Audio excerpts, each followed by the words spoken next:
Under a canopy of eternal stars, the last pagan sages guarded secrets that shaped our world.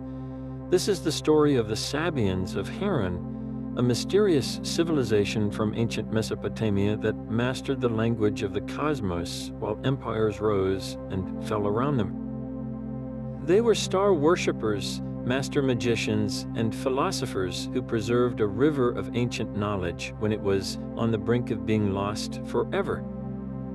By the end of this journey, you will understand how their hidden doctrines secretly influenced science, magic, and philosophy for 1,000 years. How did a star cult survive for centuries surrounded by powerful monotheistic empires? What was the ultimate fate of their magnificent temple and its celestial rituals? What ancient wisdom calls to you from the silent dust of forgotten cities? To truly understand the Sabians of Harran, we must first peel back the layers of a name used for many groups. They were not the Mandeans of southern Iraq, another Gnostic people sometimes given the same title. The Sabians of Harran were something entirely unique, a distinct community rooted in one specific place. That place was the ancient city of Harran itself, a bustling crossroads located in what is now southeastern Turkey near the Syrian border. This was not some remote hermitage, but a vibrant urban center on the trade routes that connected the Mediterranean world with Mesopotamia. From the late Hellenistic period, around the time of Alexander the Great's successors, and for centuries more, they cultivated their wisdom. Their golden age stretched remarkably, persisting right through the rise of the Islamic caliphates and into the heart of the Islamic Golden Age. Imagine the sheer force of will that required. While the Roman Empire Christianized and later the Islamic caliphates spread their faith, the Sabians of Harran stood as the last great pagan holdouts. They were an island of ancient star worship in a rising sea of monotheism. This was not a simple village of farmers, but a community of profound scholars, astronomers, and philosophers. They became legendary, their very name whispered in the halls of Baghdad's caliphs as masters of esoteric knowledge. They were the keepers of a flame that the rest of the world was trying to extinguish. What kind of knowledge could possibly grant them such a revered and protected status for so long? Their survival was a masterpiece of diplomacy and intellectual prestige. In a world increasingly divided between the cross and the crescent, the Sabians of Harran performed a delicate and enduring balancing act. They were pagans living under the rule of Islamic caliphs, a position that should have led to their swift conversion or disappearance.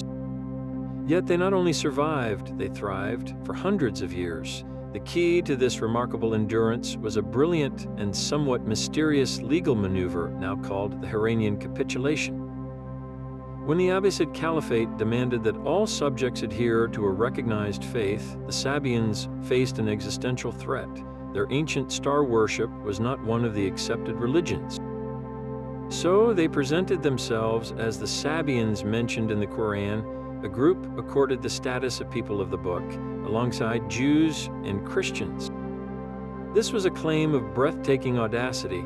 They were essentially arguing that their form of Hellenistic paganism, with its temples to planetary gods, was in fact a revealed monotheism that had simply been misunderstood for centuries.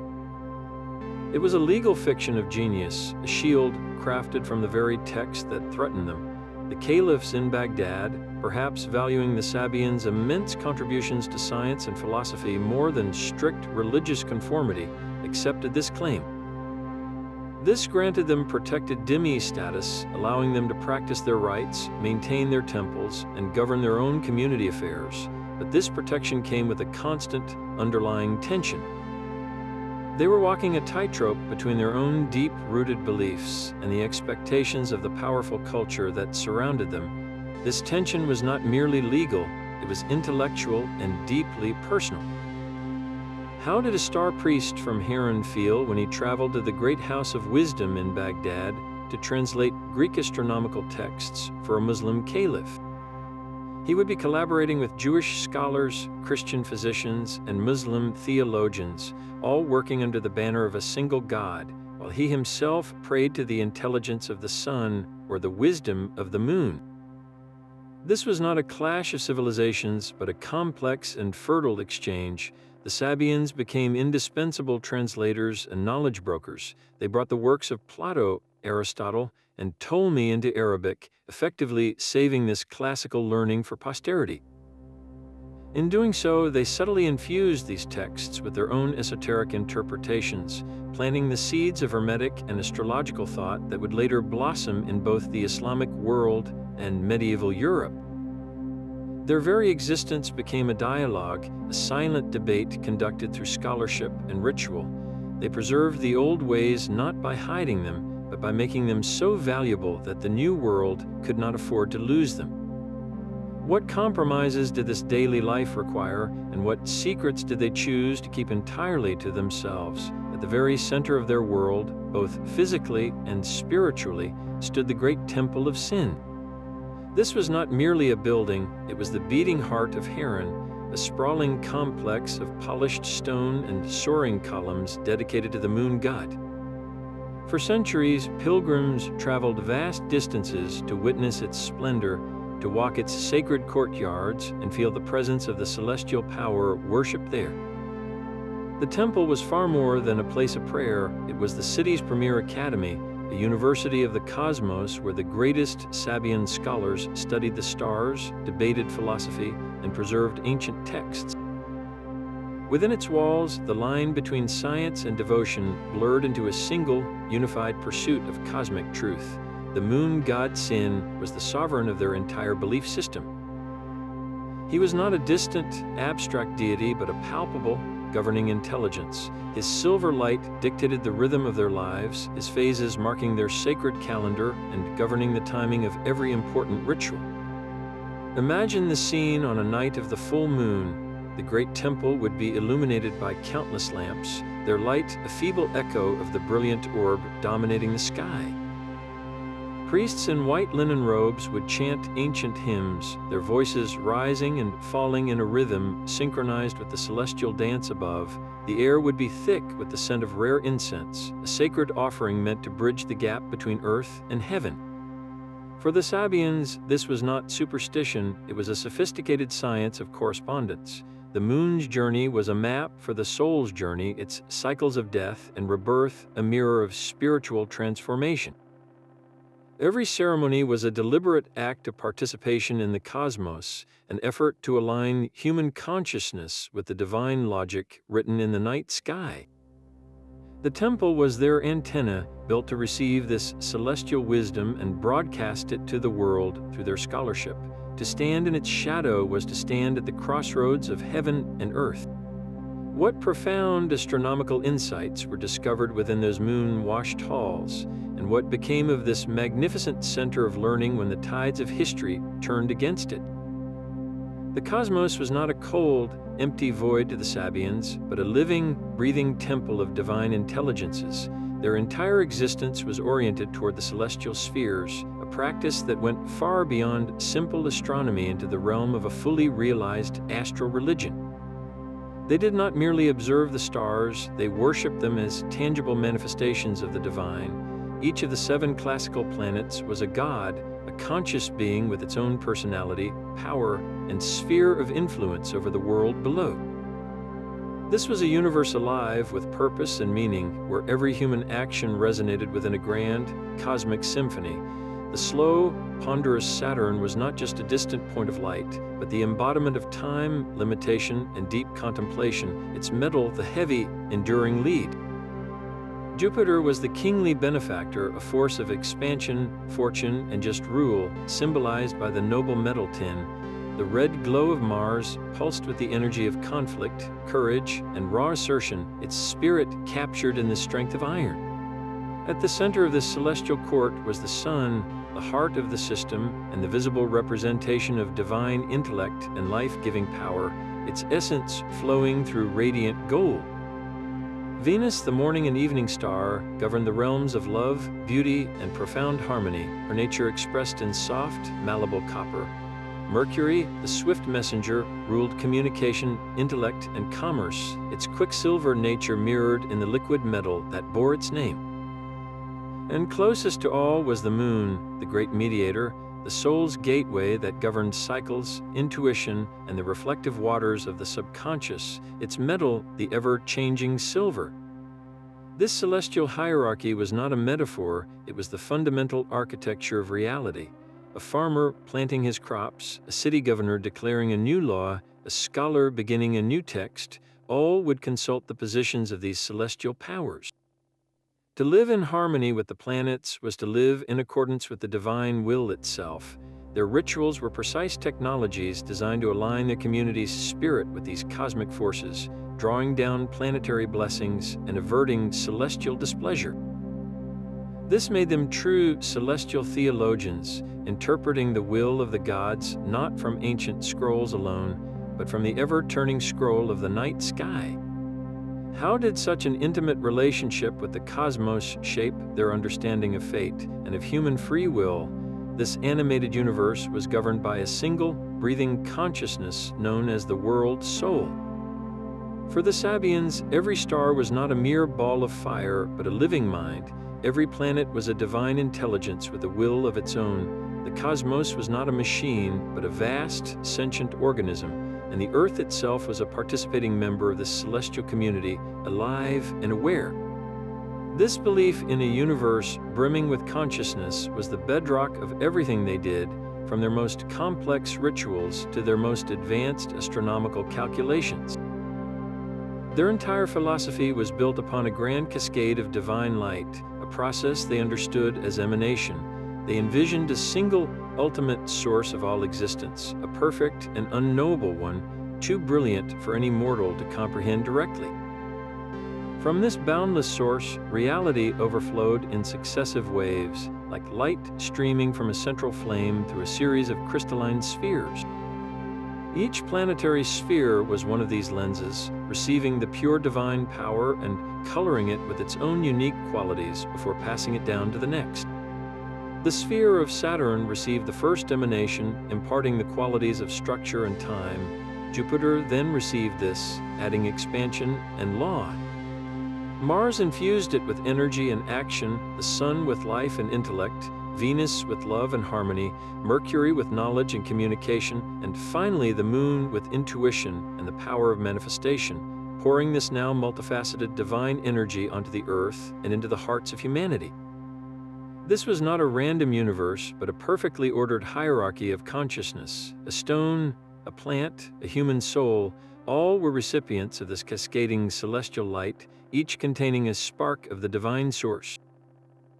This profound idea that everything is connected through a flowing river of consciousness from the one to the many did not die with the Sabians. It became the hidden river that fed later traditions. You can hear its echo in the Neoplatonic philosophers of Alexandria, who spoke of the cosmos emanating from the good. You can find it as the central engine of the entire Hermetic tradition, the framework for all Renaissance magic and alchemy. When a medieval mage sought to draw down the power of a planet, he was using a Sabian map of the universe. This concept of a living, ensouled cosmos is perhaps their most enduring gift to the world of esoteric thought. It begs a quiet, personal question, one that they would have understood completely. If the universe is truly alive and conscious, then what does that make us? Their understanding of a living cosmos was not just philosophy, it was a practical manual for interacting with reality. The Sabians were master artisans of the invisible, crafting talismans that served as conduits for celestial power. These were not simple good luck charms, but meticulously created objects, born at the perfect celestial moment.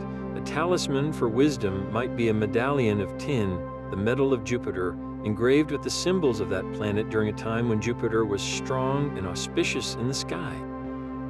The process was a sacred science. The metal, the color, the symbols, and the precise astrological timing all had to align, turning the physical object into a resonant antenna tuned to a specific planetary frequency. It was a way of capturing a moment of celestial harmony and allowing its influence to flow continuously into the wearer's life. This practice reveals their core belief that the material world is porous to spiritual forces and that humanity has the ability to consciously participate in this exchange. But their magical arts reached even higher into the profound practice known as theurgy, or divine working. Theurgy was the ultimate goal of the Sabian path, a form of high ritual magic designed not to command spirits, but to invoke and unite with the planetary deities themselves. They saw this as a sacred technology for spiritual ascent. A theurgic ritual might involve days of purification, specific prayers, potent incenses corresponding to a planet, and the chanting of secret, powerful names believed to resonate with the divine intelligence of a sphere like the Sun or Mercury. The purpose was to purify the practitioner's own soul, to make it a clearer vessel for divine light, and to ultimately rise through the celestial spheres back towards the ultimate source. This was starkly different from the lower magic they called Gosha, which sought to command lesser spirits for personal, worldly gains like finding treasure or inspiring lust. Theurgy was about transformation, about aligning the human will with the divine will to achieve a state of enlightenment. It was soul work, a conscious collaboration with the gods to elevate one's own being. Imagine the intensity of such a ceremony conducted under a star-filled sky, every word and gesture designed to build a bridge between the human and the celestial. What would it feel like to stand in that circle, not as a beggar pleading with the universe, but as a co-creator inviting the divine intelligence of Venus or Jupiter to manifest within your own awakened consciousness? Their sacred year was a celestial clock, its hands pointing to moments of heightened power and divine connection. Every ritual, every prayer, and every festival was precisely timed to the movements of the sun, moon, and planets, weaving their community into the very fabric of the cosmos. This was not a loose collection of holidays, but a rigorous liturgical calendar where each day was governed by a specific celestial intelligence. Sunday belonged to the sun, a day for honoring divine intellect and life-giving power. Monday was the domain of the moon, dedicated to intuition, dreams, and the soul's reflective waters. Each planetary day followed in this ancient 7-day sequence, creating a weekly rhythm that aligned human activity with the celestial choir. The great festivals were tied to the sun's journey. The spring equinox was a time of potent balance, a moment when light and darkness held equal power, making it ideal for rituals of harmony and new beginnings. The summer solstice, with the sun at its peak, was a celebration of the sun god's full glory, a day for massive public ceremonies and offerings meant to draw down his maximum blessing upon the land. The autumn equinox shifted the focus to harvest and gratitude, while the winter solstice, the longest night, was a profound ritual of hope and rebirth, affirming the sun's promised return against the encroaching dark. But beyond these solar milestones were the planetary holy days, occasions for deeply focused worship. When Venus became the morning star, her reappearance was celebrated with rituals of beauty, music, and offerings of copper and rose-scented incense.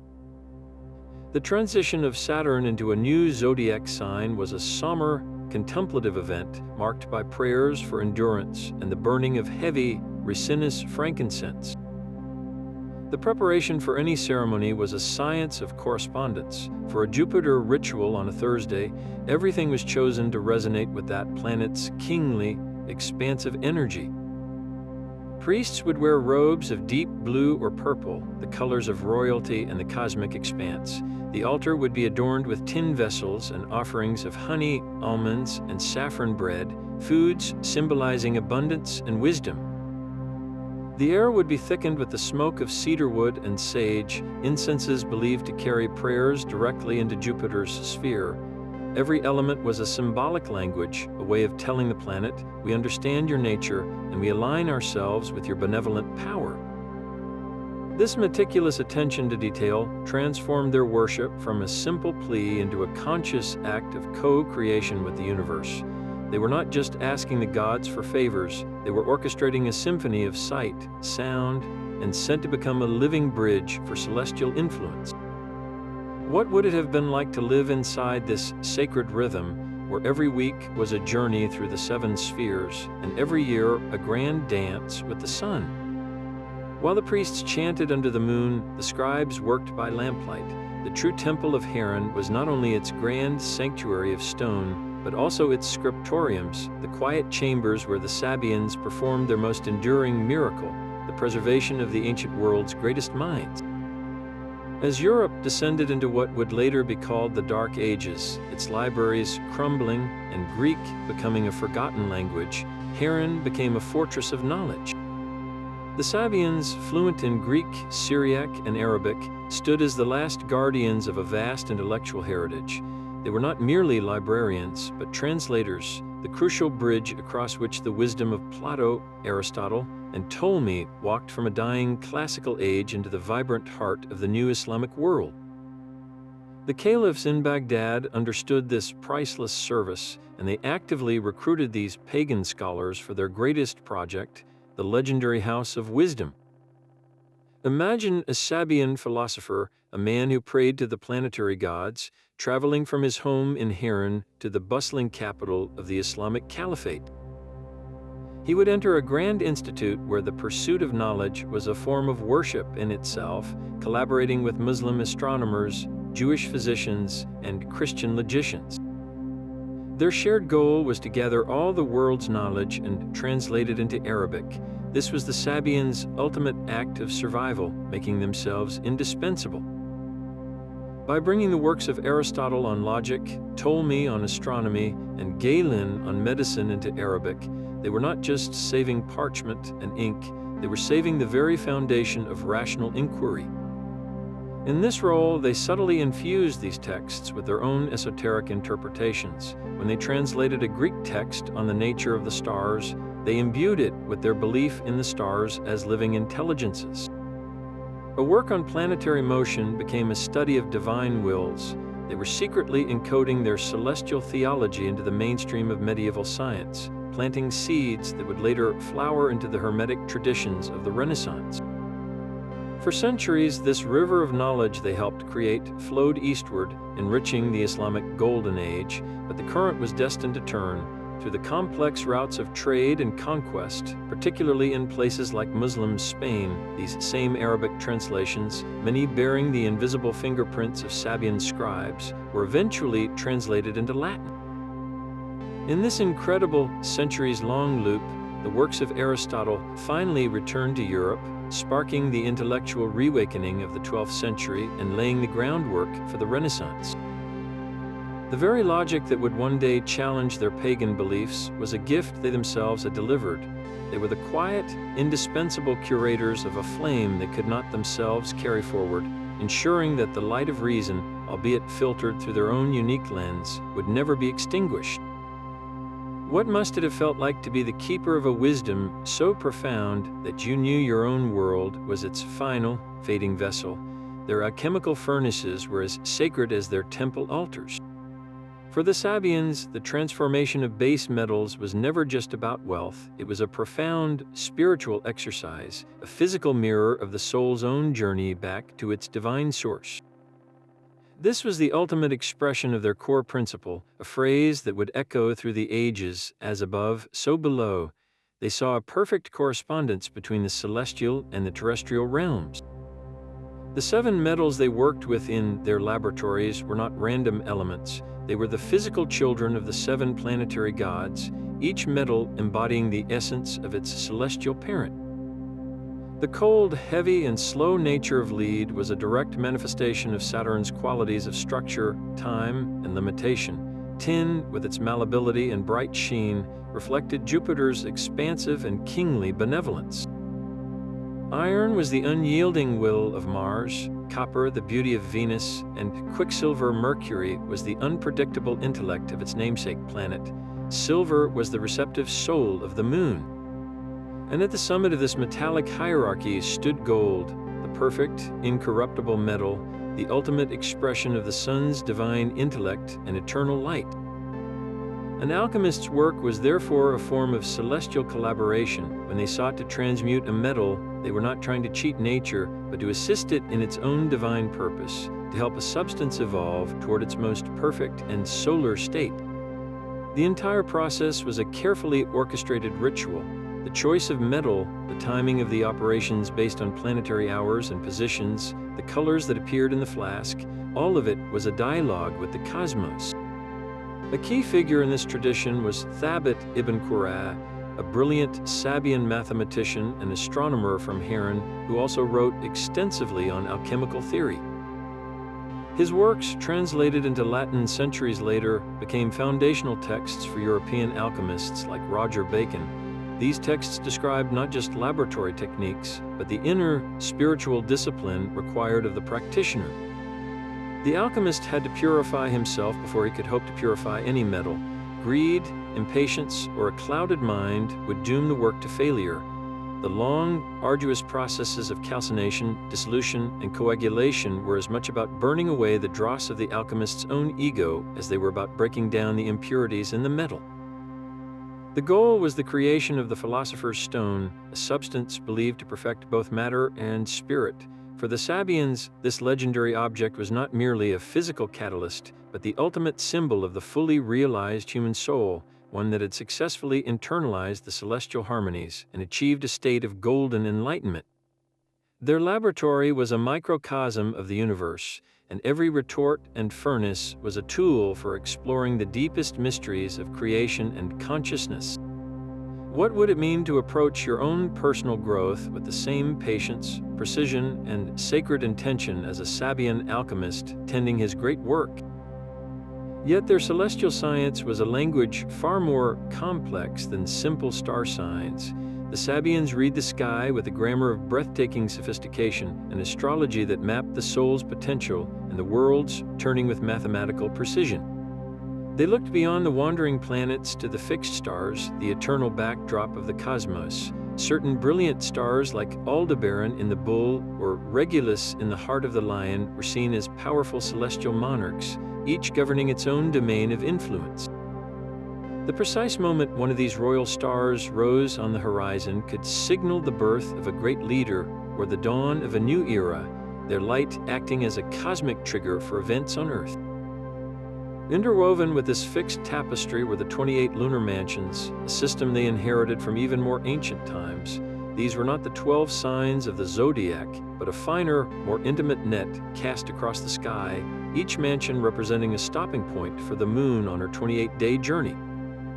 The Sabians used these mansions for everything from determining the most auspicious time to begin a journey to choosing the moment for a magical ritual, believing the moon's position in a specific mansion colored all earthly actions with its unique quality. This intricate celestial clockwork extended down to the very hours of the day. Each planetary hour, a system where the day and night are each divided into 12 unequal periods ruled by the 7 planets in a repeating sequence, dictated the nature of time itself.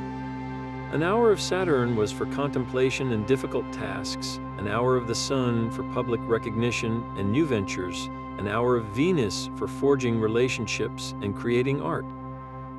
To act in harmony with the planetary hour was to swim with the current of the cosmos. Perhaps their most ingenious tool was the system of astrological lots, sometimes called parts or Arabic parts. These were not physical places in the sky, but sensitive points in a chart calculated by combining the positions of planets and key angles. The most famous is the part of fortune, a point that revealed the native's path to prosperity and well-being.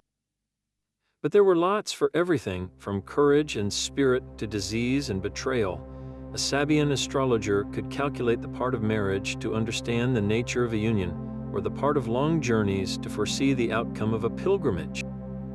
This was not a fatalistic system of rigid prediction.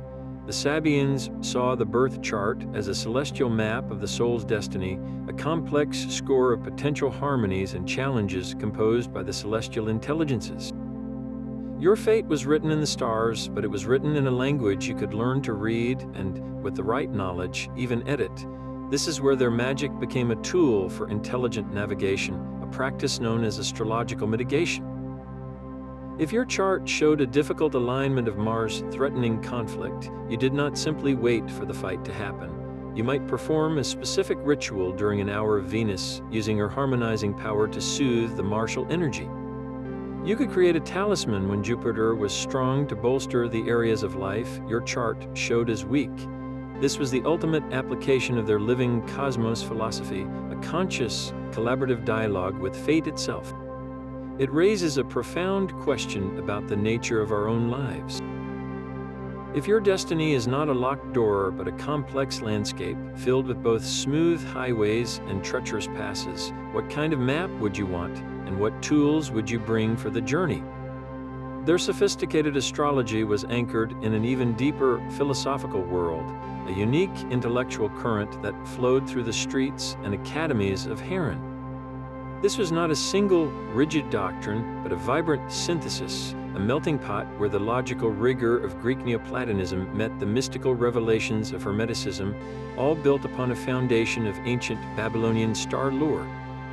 Imagine a scholar in this city, his library holding the works of Plato next to cuneiform tablets, seeing not contradiction but different dialects of the same cosmic language.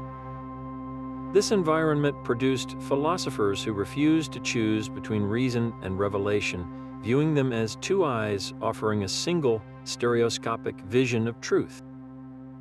They taught that the universe was a grand emanation of divine intellect, a cascading fountain of light from the unknowable one. From this perfect source flowed the cosmic mind, the realm of pure ideas and archetypes, and from that, the world soul, the living, breathing consciousness that animated the entire cosmos, from the highest star to the lowest stone. This was the philosophical framework that explained their entire worldview, from the motion of planets to the purpose of human life. For them, the human soul was a divine spark, a fragment of this world soul that had chosen to descend into the material world. This descent was not a punishment, but a necessary journey into experience and limitation. The physical body was not a prison, but a temporary vessel, a workshop where the soul could learn, grow, and ultimately remember its true, celestial nature.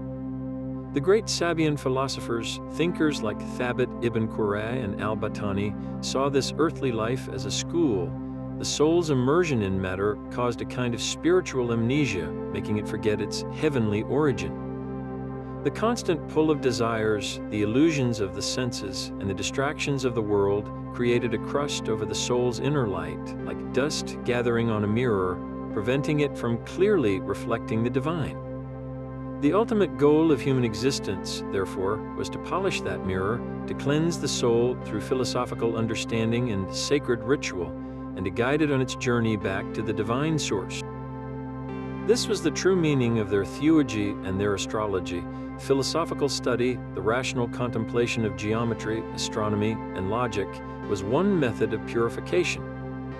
It trained the mind to perceive the eternal laws behind the fleeting appearances of the world, but reason alone could only take the soul so far. Ritual practice, their celestial theurgy, was the other essential path. By aligning with the planetary gods through invocations, offerings, and talismans, the soul could actively reattune its own substance to the higher frequencies of the celestial spheres. Each successful ritual was a step in the soul's ascent, a conscious reconnection with Jupiter's wisdom or the sun's intellect, strengthening its ability to eventually rise beyond them all and return to the One. This was the grand synthesis of Harran, a path that demanded both the sharpened mind of a Greek philosopher and the devout heart of a Babylonian star priest. It invites a quiet reflection. If your soul is on a journey of remembrance, what in your life serves as philosophy to clarify your mind, and what serves as ritual to reawaken your spirit? The quiet scholars of Harran found their most powerful voice not in a temple, but in the very court of the caliph. High in the marble halls of Baghdad, one family wielded more influence than almost any other, a dynasty of viziers whose origins traced back to the star worshippers of that ancient city. They were the Barmakids, and for a brilliant, fleeting moment, they became the architects of an intellectual revolution. Originally Zoroastrian priests from Balkh, their lineage had become deeply intertwined with Harran, and many historians believe they adopted the Sabian faith and identity, becoming the ultimate insiders.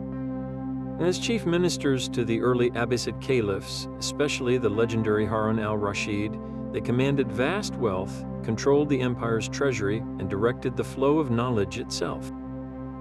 Their patronage was the lifeblood of the translation movement. They funded the acquisition of Greek and Syriac manuscripts, established libraries, and personally sponsored the Sabian scholars who traveled from Harran to work in Baghdad.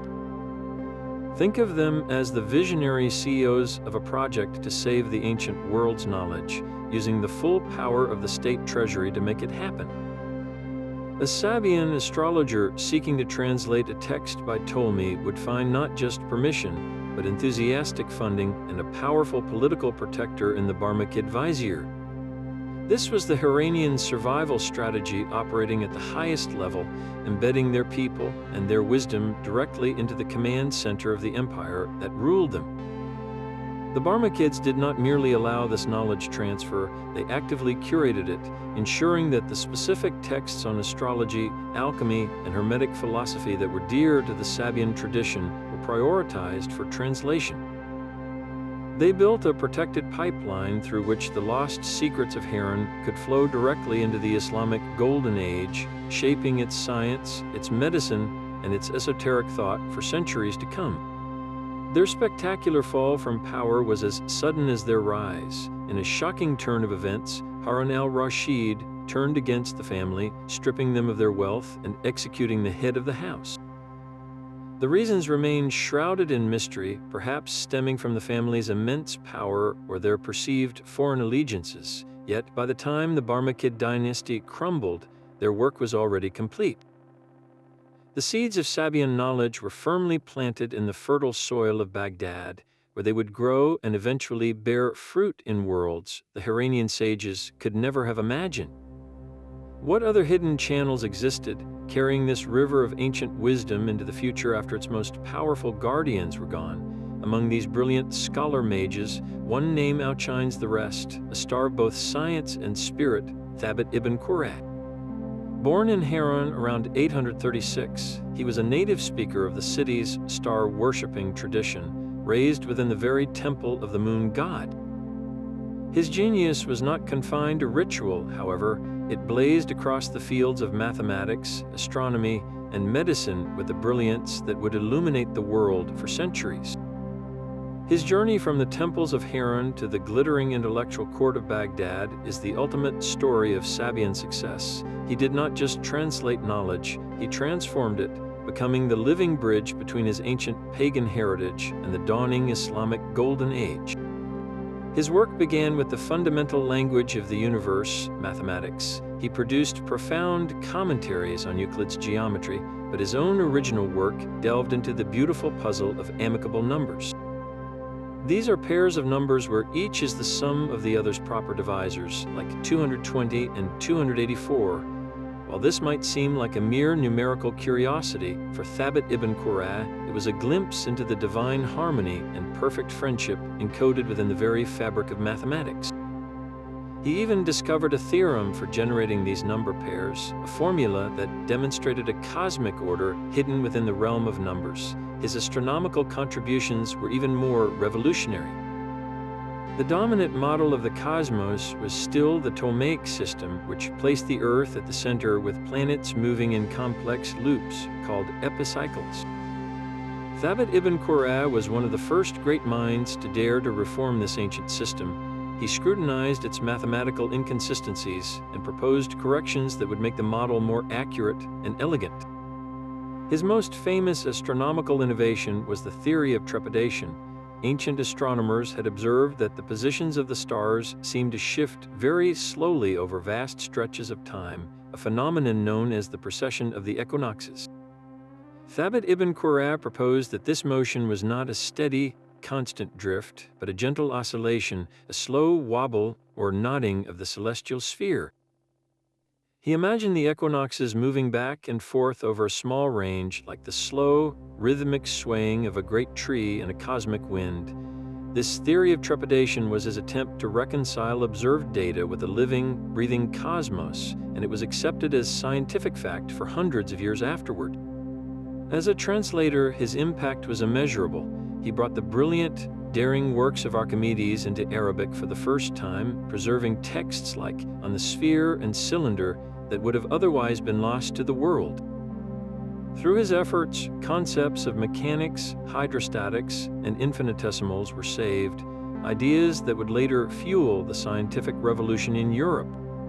Thabit ibn Qurra was the complete embodiment of the Sabian ideal, a man for whom the study of planetary motion was a form of worship and the proof of a geometric theorem was a prayer. He moved seamlessly between the temple and the observatory, seeing no conflict between his faith in the celestial gods and his pursuit of universal mathematical truths. In him, the river of ancient wisdom from Harran found its most powerful and articulate voice, a voice that would whisper through the halls of learning for 1,000 years. The river of Sabian wisdom did not vanish when their city faded, it simply flowed into new streams. The intellectual footprint of Harran is deeply etched into the very heart of Islamic esotericism, where their unique vision of a living, emanating cosmos found a powerful new home. Within the mystical traditions of Shia Islam, particularly in the sophisticated cosmology of the Ismaili branch, we see a direct and profound inheritance. Ismaili philosophers developed a complex model of creation featuring 10 divine intellects emanating in succession from the One, a structure that mirrors the Sabian cascade of celestial spheres with stunning clarity. This was not a mere coincidence, but the result of direct contact and intellectual exchange.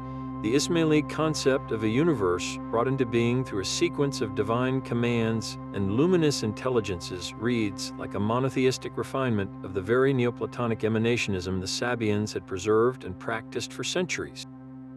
The star worshippers of Harran had provided a philosophical language to describe how the infinite divine could manifest as a structured, intelligible world. This influence extended from grand cosmology into practical, transformative arts. The Sabian mastery of astral magic and talismans was absorbed and reinterpreted by Islamic mystics, evolving into a sacred science known as Ilm al-Huruf, the science of letters. In this system, the Arabic alphabet is not merely a tool for writing, but a divine code. Each letter is believed to possess a numerical value, a planetary association, and a spiritual power. The practice of crafting magical squares and talismans using combinations of these sacred letters to channel celestial influences is a direct descendant of the Sabian art. A Sufi mystic seeking spiritual protection might inscribe a specific verse in a complex geometric pattern, choosing the shapes and numerical values to correspond with a benevolent planet like Jupiter, believing this would draw down its fortifying light. This was the Harranian method reborn under a new sacred language, their belief in a symbolic universe now expressed through the divine lexicon of the Quran. Even in the heart of Sufi practice, the echoes of Harran are unmistakable. The Sufi pursuit of spiritual ascent, of annihilating the ego to unite with the divine, mirrors the Sabian goal of theurgy. While the methods differed, the underlying map of the soul's journey was similar, a climb through layers of consciousness back to the source. Some Sufi orders employed rhythmic chanting and specific prayers not just for devotion, but as a technology to purify the soul and align it with higher states of being, a clear parallel to the Sabian use of planetary invocations. The Sabians had insisted that the material world was a bridge to the divine, not a barrier, and this idea resonated deeply within Islamic mysticism. They provided a crucial part of the intellectual framework that allowed later thinkers to see the cosmos not as a separate creation, but as a vast tapestry of signs pointing toward its creator. Their legacy became a hidden current flowing through the veins of mystical Islam, giving form to its most intricate cosmologies and empowering its most potent spiritual practices. How many other ancient voices whisper to us through the traditions we think we know? The most potent vessel for their forbidden arts sailed to Europe under a Latin name, the Pacatrix. Originally titled Gayat al-Hakim in Arabic, or The Aim of the Sage, this sprawling medieval grimoire is a direct transcript of the celestial magic practiced in Harran. Its pages are saturated with Sabian ritual, offering a step-by-step manual for harnessing the living intelligence of the cosmos. This is not a book of simple spells, but a complete astral technology. It provides meticulous instructions for drawing down the spirits of the planets, detailing the precise incantations, the specific incenses, and the exact offerings required to invite a planetary intelligence like Jupiter or Mars to manifest. It teaches the artisan how to craft potent talismans, specifying the correct metal, the perfect astrological moment for its creation, and the secret symbols to engrave so the object becomes a permanent anchor for celestial power. The text even guides the magician in constructing elaborate altars, each one a microcosm of a planetary sphere, built with corresponding colors, stones, and images to create a sacred space where heaven and earth can meet. This knowledge did not remain in the Islamic world. In the middle of the 13th century, the Gayat al-Hakim was translated into Spanish and then into Latin on the orders of King Alfonso X of Castile, a monarch deeply fascinated by the stars. Under its new title, Pacatrix, the book slipped into the libraries of Europe, becoming the primary conduit of Harranian magic into the West. For centuries, this text was the most dangerous and sought-after secret for practicing magicians. Renaissance adepts like Marsilio Ficino and Cornelius Agrippa studied its pages in hidden chambers, using its Sabian-derived rituals to draw down planetary influences. They followed its complex recipes for creating talismanic rings and medallions, believing they could capture the fortune of Jupiter or the creative fire of the sun. The Pacatrix provided the very framework for the high ceremonial magic that would flourish in later centuries, its pages a direct echo of the chants that once filled the moonlit temple in Harran. A European mage, reading by candlelight, was unknowingly performing rituals designed by star worshippers from a forgotten city, his incantations a distant whisper of a faith that had officially vanished. What other forbidden knowledge traveled in the shadow of this infamous book, and who were the brave souls who risked everything to practice its celestial arts? The protection granted by the caliphs was a shield, not a fortress. For all their intellectual prestige and political cunning, the Sabians of Harran were living on borrowed time. The very orthodoxies they had so brilliantly navigated began to close in around them. By the 11th century, a rising tide of religious conservatism within the Abbasid Caliphate started to question the special status of this pagan enclave. The legal fiction of the Harranian capitulation, which had shielded them for centuries, began to fray under the scrutiny of clerics who saw their star worship not as a venerable tradition, but as blatant idolatry. Pressure mounted, both official and social, demanding their conversion to Islam. The vibrant intellectual exchange that had defined their golden age slowly constricted as the Sabian scholars, once celebrated in Baghdad, found their influence waning and their beliefs increasingly marginalized. Their survival now depended on a fragile peace that the wider world was no longer willing to keep. Then came the storm from the east, an event so catastrophic it would shatter the ancient rhythms of Mesopotamia forever. In the 13th century, the Mongol armies of Hulagu Khan swept across the region with a fury that seemed to erase history itself. Cities that had stood for millennia were reduced to smoking rubble, and their populations were put to the sword. The great irrigation systems that sustained civilization were shattered, turning fertile lands into desert. When the Mongol tide reached Harran, it did not discriminate between Muslim, Christian, or Sabian. The city was sacked with a thoroughness that spoke of total war. The bustling crossroads was left a ghost town, its economic lifeblood severed and its people scattered or slain. In the wake of this apocalyptic violence, the delicate ecosystem that had sustained the Sabian community was utterly destroyed. Their numbers, already diminished by centuries of gradual conversion, were now critically low. The survivors faced a stark choice: assimilate into the dominant Muslim culture for sheer survival, or flee into obscurity. The final, symbolic death blow was the destruction of their heart and soul, the great temple of sin. While the exact date is lost, it was almost certainly dismantled or converted, its stones repurposed for mosques or simple homes. The rituals that had echoed in its courtyards for over 1,000 years fell silent. The precise movements of the stars were no longer matched by the chants of star priests. The last pagan star cult of the ancient world, the community that had outlived Rome and conversed with caliphs, was finally extinguished not with a grand pronouncement, but with the quiet, crushing weight of silence. What secrets died with the last high priest who remembered the true names of the moon? Were the Sabians the last Gnostics? This question cuts to the very heart of their spiritual identity, placing them in a lineage of seekers who believed the material world was a place of exile for a divine spark. Like the more famous Gnostics of Alexandria and Nag Hammadi, the Sabians saw the human soul as a fragment of the supreme divine source that had fallen into the realm of matter. This was not its home, but a temporary and often confusing school. The physical body and the entire material cosmos were not evil in themselves, but they were a place of profound forgetfulness, where the soul became enchanted by sensory illusions and lost the memory of its true celestial origin. This shared starting point, this sense of being a stranger in a strange land, connects them deeply to the Gnostic current that flowed through the ancient world. Both paths taught that ignorance, not sin, was the primary cause of human suffering, and that the only cure was a very specific kind of knowledge. For the Gnostics, this was gnosis, a direct, revelatory knowledge of God and one's own divine nature that brought liberation.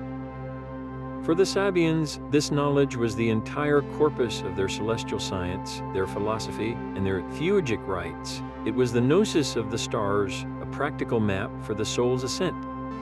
They did not seek salvation through faith alone, but through a conscious realignment with the cosmic order, a deliberate remembering of the soul's place in the great chain of being.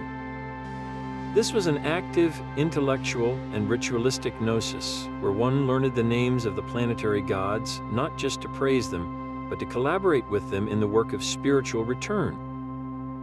While many Gnostic sects saw the material world as a prison created by a flawed or malevolent demiurge, the Sabians held a more nuanced view. They saw the cosmos as a beautiful, if challenging, emanation of the One.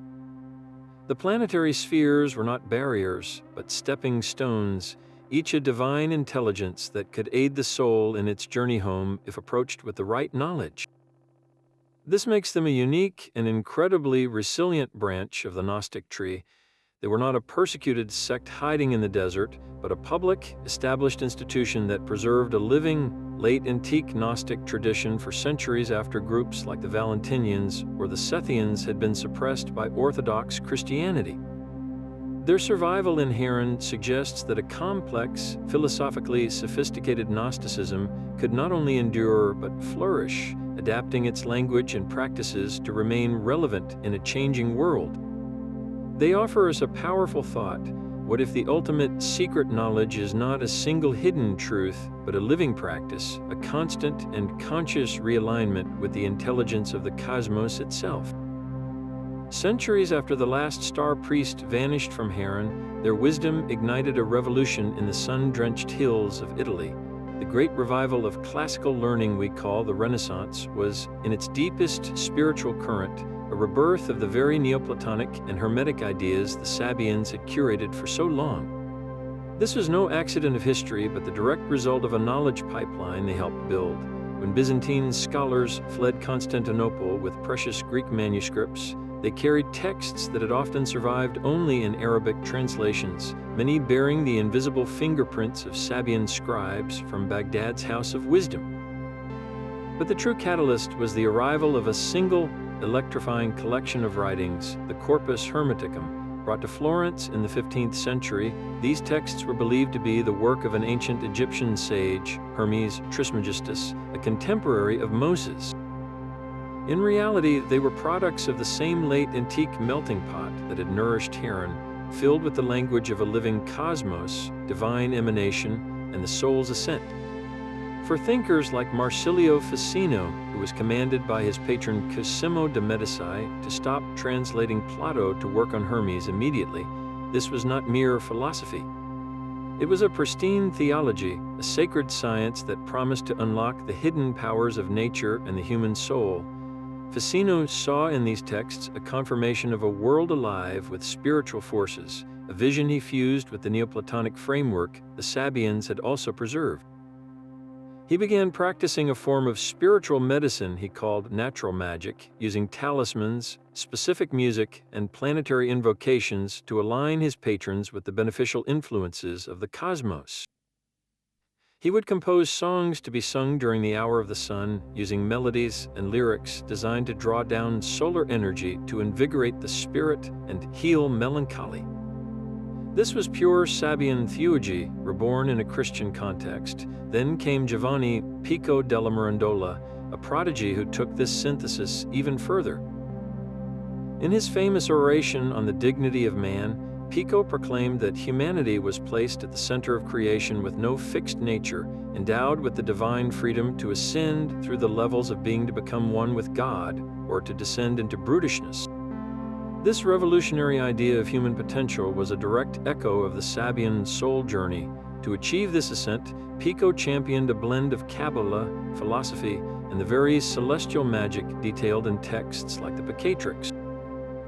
He argued that by using the symbolic languages of astrology and numerology, humans could actively manipulate the spiritual forces woven into creation.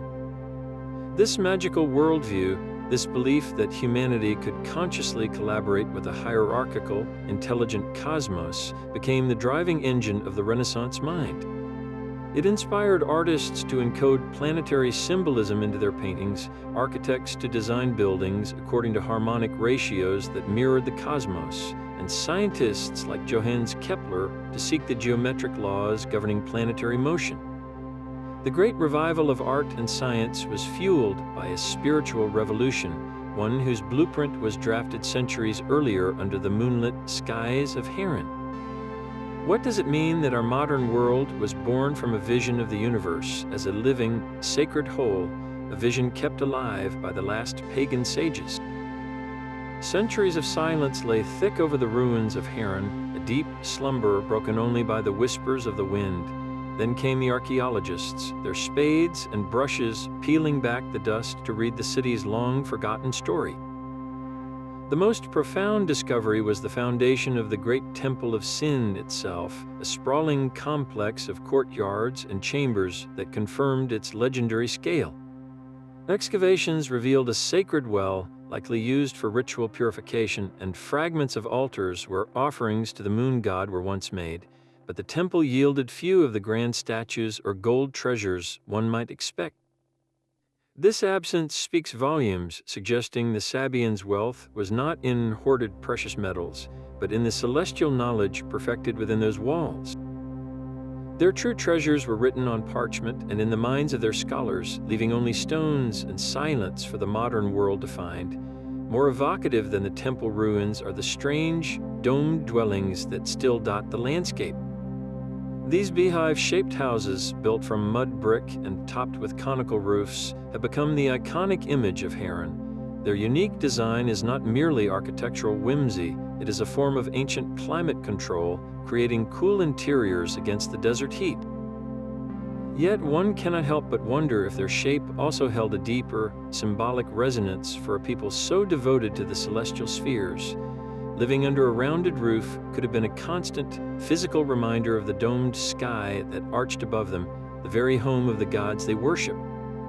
These structures are a testament to a community that seamlessly wove practical necessity with spiritual symbolism, a people for whom the line between the earthly home and the cosmic home was always blurred.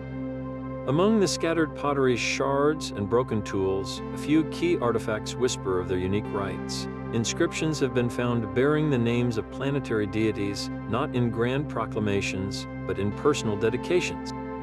A small, worn amulet might be incised with a symbol for Venus, a private plea for love or harmony carried by a citizen thousands of years ago.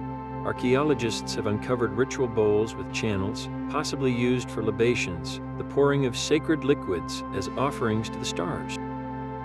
Perhaps the most telling finds are the countless astrological seals and clay tokens featuring zodiacal signs and planetary configurations. These were not just decorative items, they were the functional tools of a society that consulted the cosmos for its most important decisions, from the founding of a building to the timing of a marriage. These physical traces paint a picture of a deeply devout, yet surprisingly integrated, urban community. They were not reclusive mystics, but merchants, farmers, and artisans who practiced their star-centered faith as the rhythm of their daily lives. The archaeological record shows they lived, traded, and interacted with their Muslim neighbors for centuries, their distinct identity preserved not behind high walls, but within the common spaces of a bustling city. This coexistence makes their ultimate disappearance all the more poignant. The greatest mysteries remain tantalizingly out of reach. No vast library of Sabian texts has ever been unearthed, no royal tombs of their high priests discovered. The exact locations of their most sacred inner sanctuaries, the chambers where the highest theurgic rites were performed, are still lost to time. We have the stage, but we can only guess at the most powerful scenes of the drama that played out upon it. The silent stones of Harran tell us much about how they lived, but the deepest secrets of their star-born wisdom, the very words of their invocations, seem to have returned to the cosmos from which they came. What final revelations still lie buried, waiting for a future trowel to uncover them beneath the timeless stars? Their silent temples now find voices in the hum of modern computers and the quiet circles of contemporary ritual. The legacy of the Sabians of Harran is experiencing a remarkable revival, not in the dust of Mesopotamia, but within the vibrant tapestry of today's esoteric and pagan communities. Groups identifying as Neo-Sabians or drawing heavily from Harranian sources are emerging, seeking to reconstruct that sophisticated celestial theology for a new age. They pore over translated fragments of Thabit ibn Qurra's works, study the planetary rites of the patriarchs, and attempt to piece together a living practice from the scattered clues left behind. This is not simple historical reenactment, it is a sincere effort to revive a worldview, to once again see the planets as conscious intelligences, and to realign human life with their cosmic rhythms. The appeal is profound for modern seekers disillusioned with purely materialistic science or dogmatic religion. The Sabian system offers a grand, coherent vision where science and spirit are one, where the individual soul has a destined place in a living, hierarchical cosmos, and where personal growth is an active, magical collaboration with the universe itself. This modern reconstruction, however, walks a path filled with challenges. The historical record is frustratingly incomplete.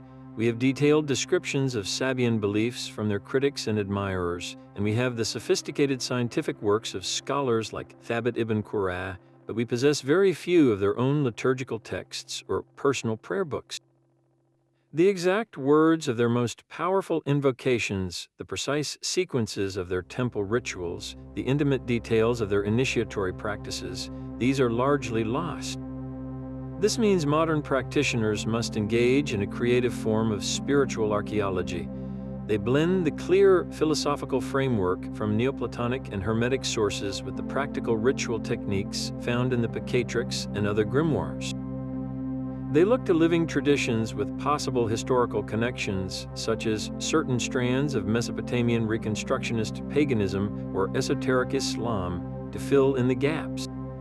The result is necessarily a synthesis, a new creation inspired by an ancient model rather than perfect replica. This leads to a vital question at the heart of all such revivals: is the value in historical accuracy, or is it in the spiritual potency of the system being reborn? Across the modern occult landscape, the distinct flavors of Sabian practice are clearly visible.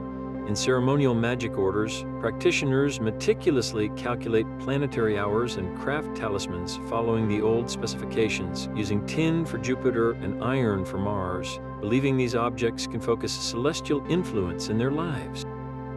In pagan circles, you might find rituals dedicated to the planetary gods under their Hellenic names, where the intelligence of the sun is honored as Helios and the wisdom of the moon as Selene. These groups often incorporate the Sabian sacred calendar, celebrating the solstices and equinoxes as high holy days and observing the planetary days of the week with corresponding colors, incenses, and meditations.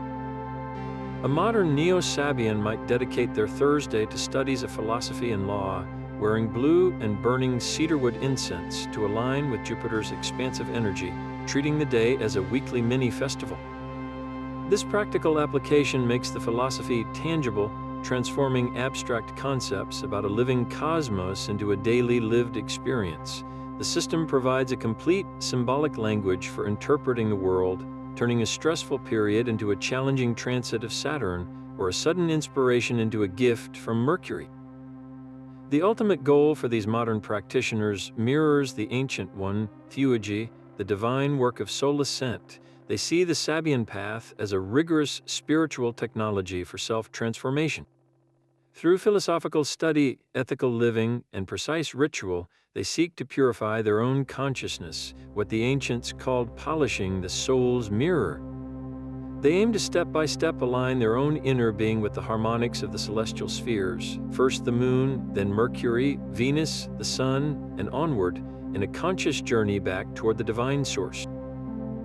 In a world that often feels chaotic and meaningless, this map of spiritual evolution offers both structure and profound purpose. It suggests that our personal struggles and triumphs are part of a vast, intelligible, cosmic order. The quiet revival of this ancient star wisdom asks us a final, compelling question, not about the past, but about our own potential. In an age adrift, what might we become if we once again learn to navigate by the oldest maps of the soul? Every symbol they crafted was a key designed to unlock a specific celestial door. The Sabians communicated with the planetary gods through a rich, non-verbal language of sigils, creatures, and sacred geometry. These were not passive decorations, but active spiritual technologies, each element meticulously chosen to resonate with the unique frequency of a divine intelligence. Their art and architecture were a physical grammar for speaking to the cosmos. The planetary sigils are a perfect starting point. These intricate glyphs, often combining geometric shapes and stylized letters, were not arbitrary. The symbol for Saturn, for instance, might incorporate a cross and a crescent, representing the planet's nature as both a limit and a gateway, a boundary that also promises transcendence. The sigil for Mars often featured an upward pointing arrow, a visual representation of its assertive, active, and penetrating energy. To draw these symbols was to invoke the presence of the planet itself, to call its consciousness into a ritual space or onto a talisman. This is why the creation of a talisman was such a precise science. The metal, the timing, and the sigil all had to be in perfect harmony, forming a resonant circuit that could channel a steady stream of celestial influence into the material world. The animal and plant kingdoms were also seen as manifestations of planetary power. Each deity governed a specific menagerie of creatures and a garden of botanicals whose very essence reflected their celestial patron. The lion, with its solar mane and kingly demeanor, was sacred to the sun, an embodiment of its radiant authority and life-giving power. The serpent, a creature of the earth yet capable of swift, unpredictable movement, was allied with Mercury, representing its fluid intellect and role as a messenger between worlds. In the plant realm, the sturdy, long-lived oak was a tree of Jupiter, its expansive branches and enduring strength mirroring the planet's qualities of growth and benevolent rule. Delicate roses, with their intoxicating scent and layered beauty, were offerings to Venus, physical expressions of her domains of love and harmony. A Sabian priest would not simply offer a random flower to a god. He would present copper vessels filled with rose petals during a Venus ritual, understanding that the metal, the color, and the botanical were all speaking the same cosmic language, amplifying the prayer through a symphony of correspondence. This symbolic logic extended to the very stones of their city. The geometric patterns adorning their temples and homes were cosmic blueprints. Repeating hexagrams, the star with 6 points, symbolized the union of the macrocosm and microcosm, the divine above and the human below. Interlocking circles spoke of the eternal interconnection of the celestial spheres. The famous beehive domes of their dwellings were not just practical, they were a constant architectural reminder of the overarching celestial dome, the home of the gods under which they lived their entire lives. To walk through Harran was to move through a three-dimensional textbook of cosmic law, where every line, curve, and figure was a sentence in a silent lecture on the nature of reality. The ultimate purpose of this entire symbolic system was to focus the mind and spirit. During a theurgic ritual, the practitioner was not just reciting words. He was surrounded by a carefully constructed environment. He stood before an altar draped in the color of the planet, the air thick with its corresponding incense, his ritual tools engraved with its sigils. His gaze might fall upon an image of the planet's sacred animal. This multi-sensory immersion was designed to shut out the distractions of the ordinary world and align every facet of his consciousness, from his intellect to his emotions, with the specific celestial intelligence he sought to invoke. The symbol acted as a lens, concentrating his will and his awareness, making his soul a clearer vessel for the divine light he wished to receive. It was a method for thinking and feeling in harmony with a god. What would it be like to see the world through such a lens, where every animal, plant, and shape tells you not just what it is, but which star it calls home? Their ultimate secret was not written in any book, but inscribed in the very destiny they envisioned for the human soul. Beyond the talismans and the planetary prayers lay the highest aspiration of a Sabian adept, a goal so profound it defined their every ritual and study, the achievement of astral immortality.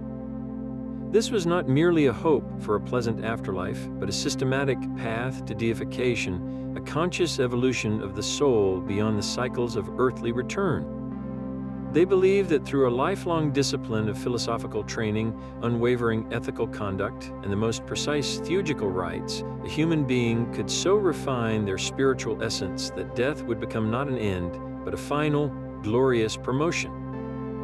The soul would shed its mortal coil not to be reabsorbed into the cosmic soup for another incarnation, but to ascend permanently, taking its rightful place as a fixed star in the celestial hierarchy, an eternal companion to the gods it had spent a lifetime learning to invoke. This was the grand culmination of their entire worldview. The philosophical training was the first and most crucial step. An adept did not just read the works of Plato and Aristotle, they internalized them, using logic and geometry to train the mind to perceive eternal truths beyond the deceptive flux of the material world. This intellectual rigor was a form of purification, a way of scrubbing away the mud of opinion and illusion that clouded the soul's inner mirror. Ethical living was equally non-negotiable. To act with greed, deceit, or violence was to tether the soul more tightly to the lower, chaotic vibrations of the material realm. A life of virtue, justice, and compassion was seen as a practical necessity, aligning the individual's will with the harmonious order of the cosmos itself, making the soul a fitting vessel for higher energies. But philosophy and ethics alone could only prepare the ground. The final, active catalyst was theurgy, the divine work. These were not simple prayers for blessings, but intensely focused rituals of ascent. An adept, having purified themselves and mastered the philosophical foundations, would engage in a theurgic rite aimed at a specific planetary intelligence, say, the sun.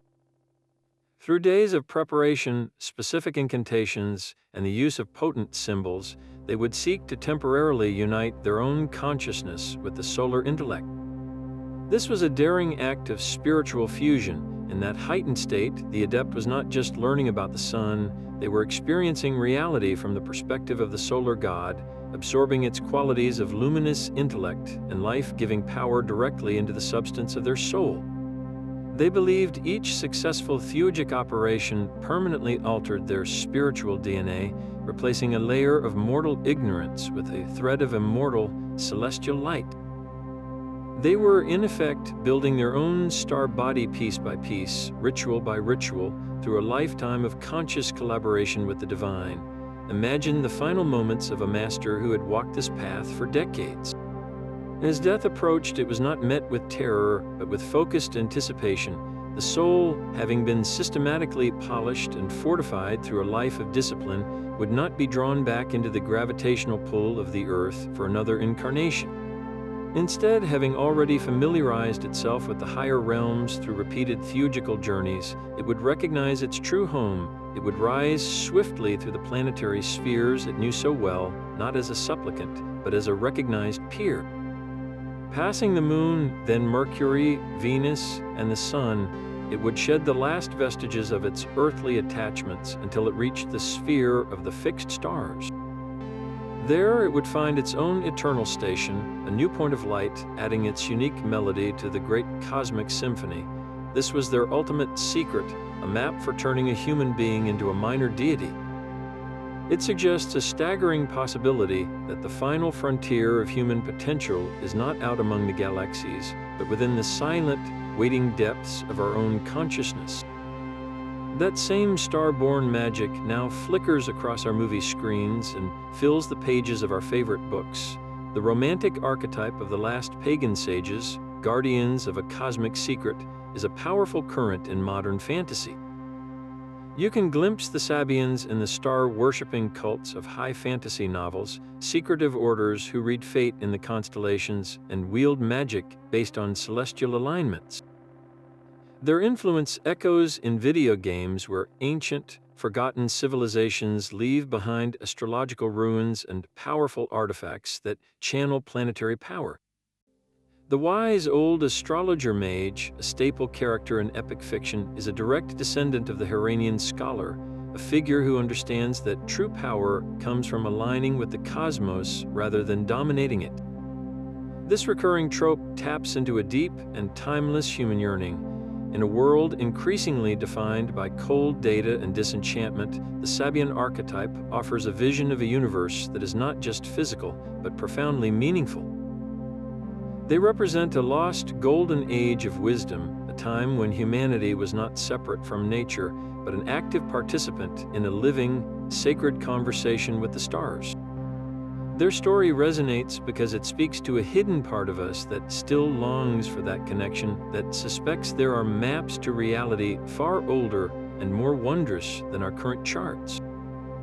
Why does this specific image of the last guardians of a celestial secret hold such enduring power?